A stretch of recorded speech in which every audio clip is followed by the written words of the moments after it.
Hi everyone! So because the sequel to The Everdark is going to be coming out here in a few months, I thought I would do a little bit of a reading from The Everdark. So it is my debut. It's a new adult, no spice literary fantasy novella, and I'm just gonna read a few minutes of the first chapter. So chapter 1. Loved by no one and disliked by nearly everyone, 19-year-old Violet Evans stared at her reflection in the mirror. While she found herself pleasant to look at with her shoulder-length, gently wavy hair the color of walnuts, complete with a pale complexion and striking hazel eyes, she felt the weight of her solitude crushing down on her heavily. The sting of betrayal from her closest friend, Lysander, hung heavy in her heart. For years she had cherished their bond, only to be cast aside unceremoniously as he forsook her and sought the company of another woman. It wasn't love she sought from him, but the simple comfort of companionship, and his abandonment left her adrift in a sea of isolation. Pressing her hands on the sides of the mirror frame, she thought about her own sisters, who should be her allies in a world that seemed determined to snub her.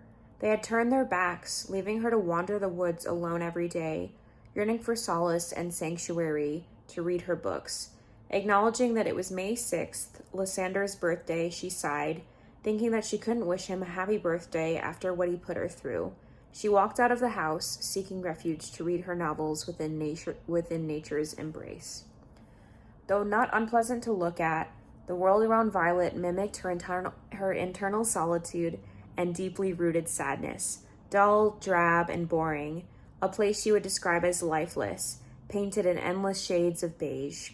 It felt isolated, with nothing noteworthy coming in or out. Her surroundings, composed of cold stone and worn wooden structures, offered little comfort, a perfect backdrop to her lonely existence. Her knowledge of her region and continent was somewhat limited. Most people in her village, Cirsa, had no idea what lay beyond its borders.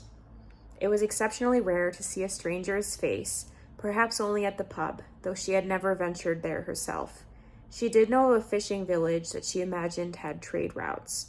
If such routes existed, she wasn't aware of them. They must not have traded with her village, as everything in Cirsa was local, and not much came in or out. If the trade routes did carry goods, they most certainly didn't carry people, or so she believed. In any case, the fishing village was a distant place said to be filled with riffraff, best avoided according to her late parents. She had no idea what lay between her village and the west, and she had always been told there was nothing beyond the woods northeast of her home. The woods were only barely north, and she had heard that things simply stopped just east of them, with no awareness of anything further. As she noticed her neighbor Andrew, with his crazed demeanor and frequently jittery movements walking down the path, a sharp pain seared through her temples and forehead, a physical echo of the emotional turmoil she endured. How could the indifference of her own flesh and blood induce such distress in the form of a migraine? Her neighbor approached and said, "Hi, Violet." Mentally rolling her eyes, she chose to entertain him despite the, migraine. "I'm doing it. I'm going to Area today, Miss Violet." Andrew claimed to be going to a place called Area every time they spoke. He had something wrong with him and was the bane of the town's existence, but he didn't know that. Her one-room schoolhouse, the Bible, and local myths and legends had never taught her of such a place.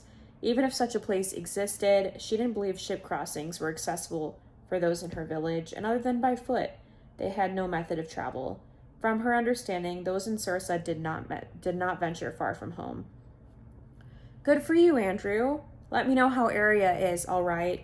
Physically rolling her eyes this time, she muttered to herself, "I would love to go to Area if such a place existed. Anywhere but here would be a great change of pace."